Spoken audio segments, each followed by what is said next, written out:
Hello, everyone. Today we're going to be talking about MTSS, the multi-tiered system of supports, and how creating this multi-tiered system of supports can help benefit everyone within our school district.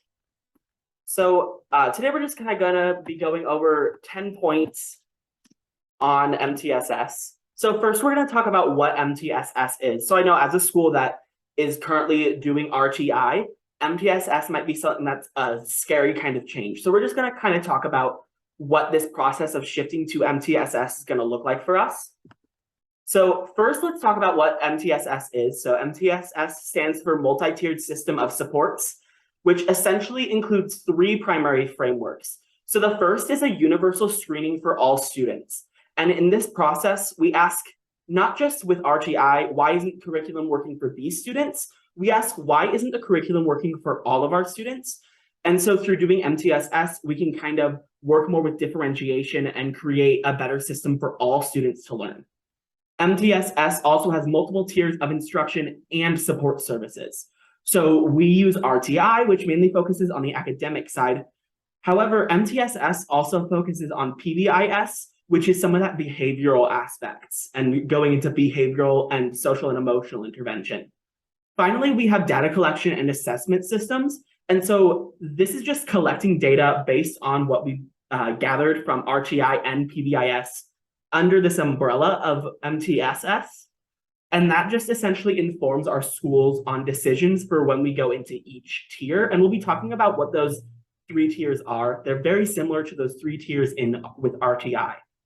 And finally, the MTSS emphasizes support for all learners. Whereas with RTI, as we're going to talk about next, why RTI isn't enough. RTI emphasizes academics. And while that's not a bad thing, school isn't just about academics for us anymore. Children are more than their academics. And so rather than emphasizing these teaching matters, we should be addressing behavioral issues because children do not learn in a space where they don't feel safe. And sometimes behavioral issues, while it's not often the child's fault who is having those behavioral issues, they do tend to make other children feel unsafe depending on the level of behavior issues we're focusing on. RTI also just has a narrower scope than MTSS. And so RTI focuses more on those struggling students and doesn't work on academics and addressing academics for students who may be above average learners. And so now we're going to talk about and go more in depth on how MTSS assists students that are struggling under multiple categories, not just academically. And so, as I said before, MTSS is this big umbrella of support that we have. And so it combines our response to intervention with behavioral intervention to help create a safe environment where students are able to learn material. So we take the RTI and the academic systems that we have in place to help students in tier 2 and tier 3 and even those in tier 1 who are on their way to the next tier. And then we also try to help create a safe space through behavioral intervention and positive interventions for stuff like that. We also screen early and support quickly. And so when it comes to academics, at the beginning of the year, when we have exams like RTI does, we collect that data, but we also scan early for behavioral issues. And so whereas some kids may be lashing out because of a lack of attention, we notice that early and we can implement a strategy. For example, we can give that student something to do so that they feel important within the classroom and they have that extra task that makes them feel important and makes them feel seen. And that addresses that behavioral issue before it even becomes an issue, which is so vital to helping create that safe space for students. Next, we're going to talk about those three tiers of MTSS, very similar to those three tiers of RTI, particularly in location. So with RTI and MTSS, tier 1 is the full class. So we use instruction that is proven effective. So instruction we've already been doing, and we teach the whole class with ways that are proven to work. However, some students need that additional support. Some students need that additional education. And so afterwards, we may divide them into a small group for small group intervention, which is tier 2. And so it keeps a smaller group who may be having some issues with behavioral issues or academic issues with tier 1. However, we provide more instruction for them so that we're not just leaving them behind. Finally, tier 3. Tier 3 is when tier 2 doesn't quite get there. And that is intensive individualized support, which we see in RTI, and it can address one or multiple students. This doesn't just mean we're focusing on one student and calling them out. It places some students in resource rooms, but they still attend general education, which is similar with RTI. It just also emphasizes that behavior. So the biggest thing with MTSS is that we want to have multiple tiers, while RTI is just academic tiers. MTSS focuses on the behavioral.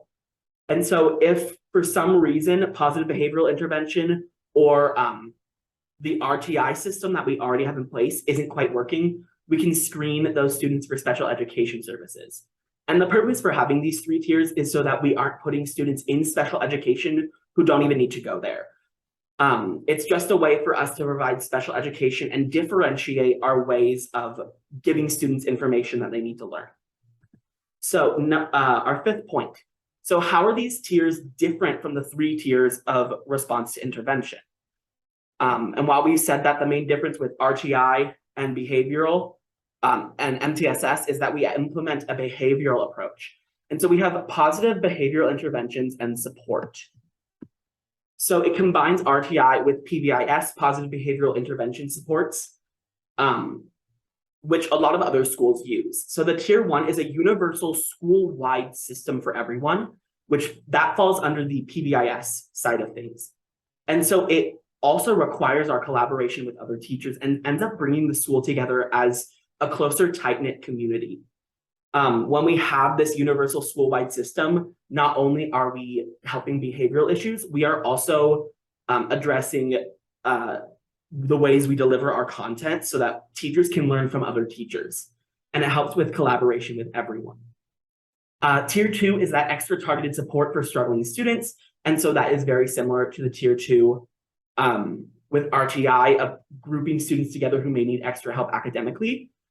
This focuses on teaching students responses to other situations. So say a group of students just has a big behavioral meltdown, like a fight breaks out. This tier 2 focuses on better ways those students can respond to those situations and helps address that behavior. But there's also the academic side where we keep the RTI, but add in the behavior. Finally, we have tier 3, which is that intensive support for individual students, which is very similar to the RTI system, except again, we add in behavior. The biggest thing with MTSS is that we handle behavior issues before they even become issues, which I have already spoken about. It's just very important that if we can stop something before it happens and take preventative measures to ensure that issues don't become issues or further when they already are issues, we can create a better and safer environment for our students, which is what our goals as educators should be. 6, MTSS supports everyone. So it's an equitable support system and it focuses on all students, not just those struggling. So whereas RTI focuses on students who are struggling or students who we notice are falling behind, MTSS makes sure that we address the social emotional needs of other students who may be achieving at high levels. And we make sure that their environment is good so that they can keep achieving at that high level. Next is more support for teachers. What we know is that teachers who aren't supported often get burnt out.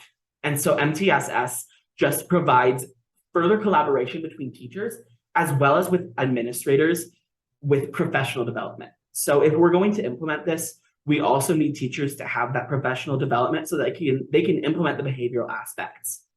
We don't just want to throw this onto teachers and scare everyone, right? And finally, it encourages stakeholders and parents to be involved with this. We want to bring stakeholders within our community into this system and let them know what their kids are up to and what their kids are learning. And so MTSS encourages that by discussing how behaviors and academics are overlapping with students. So first, we're going to demonstrate these tiers of learning. So first, we're going to do a demonstration of tier 1. But before we begin, we're going to talk about what we should be doing before we even start with those tiers.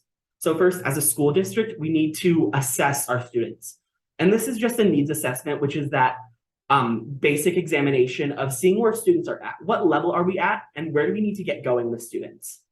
What level do we want to take them to? And that is our plan and prepare phase, which is where we create a vision and develop implementation and an evaluation plan. So say that students are testing, when we do a pre-assessment at the beginning of the year, say they are testing at a 50% knowledge rate on the concepts when going into 7th grade English courses. Using this data, we can create a vision. Say we want to bring students up to an 80% understanding rate by the end of the year. Now we can develop implementation and evaluation plans in the future to see how we're doing and how we need to adjust our goals in order to meet that. And so now that we've done this, let's demonstrate tier 1. So tier 1 is taking all that data that we gathered from the pre-assessment and implementing that in our classroom on the tier 1 with all students involved. So when we have all students involved in the classroom, we're wanting to take some of those educational plans that we have seen that are proven to work, and we want to see how students respond to that, as well as our behavioral assessments. So we want to see how students are responding to behaviors, and with that pre-assessment plan for behaviors, we are actually able to see what students may be struggling and predict what we might need to do in the future. And so we just want to see how students respond to a group setting for behavioral things. And if students don't respond well to that, we have tier 2, and that's where we take students who maybe need just that extra additional support. And so what that could be is having those students during differentiating our lessons and how we present. For example, if I'm teaching an English lesson on grammar and my students who are learning it and excelling are doing great, I'm not going to keep focusing on them for that because I don't want to bore them and I don't want to keep going over examples. And so I might give them private work time while students in that tier 2 can focus on the concepts they don't quite understand and can keep learning those topics. However, some students in tier 2 may not work as well with that. And so when that happens, we want to move them into tier 3. And so tier 3 is that additional support. And so now that I've talked about an academic approach, we're going to talk about what a behavioral approach would be if a student in tier 2 did not succeed with that and needs to improve more. So say a student from tier 1, students from tier 1 start gossiping a lot and it's creating a lot of drama. So we can take them into tier 2, which we might address some of these behaviors in a positive way by saying, we all want to support each other, let's just keep doing that. Finally, if that doesn't work, there are still a few students who are very cliquey and aren't working well with others. Behaviorally, we can discuss that in tier 3 with more of an intensive approach to how we're doing this. And that is when we can kind of start with some more of that disciplinary action. So again, implementing PBIS doesn't mean that we're rewarding all behaviors. No, we're still going to have punishment for when students are doing bad things, but we take a more positive approach. And so the punishment isn't what we're addressing. The punishment shouldn't be the focus of what we're doing. It should be getting a positive behavior. So say a student is bullying at recess.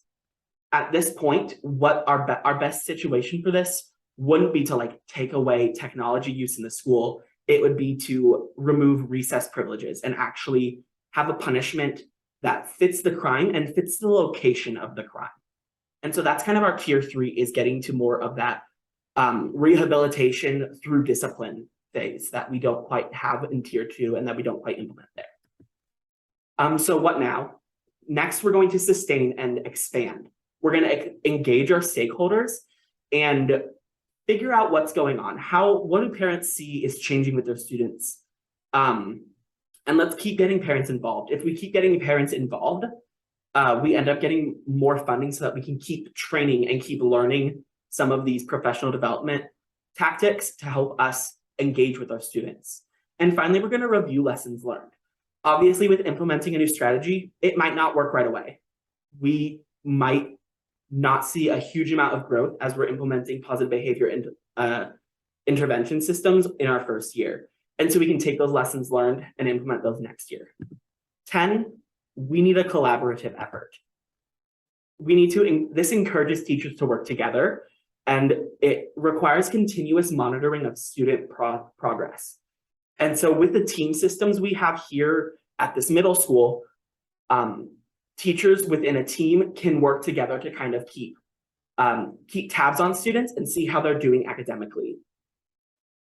This also requires collaboration, not just between general education, but with general education, special education, administrators, psychologists, counselors, and many other specialists who may need to come in to continue working with our students. And so finally, here are my references pages. A lot of these are taken from understood.com, which is a great resource for people within the special education realm. And is something that a lot of other teachers who aren't in the special education realm can utilize to help better understand that. So I thank you for watching this presentation, and I hope we keep thinking about how we can use multi-tiered system of supports to better engage with everyone and create an equitable way that we address behavior, social, emotional, and academic issues within our school system. So thank you very much for viewing, and I hope you have a wonderful day.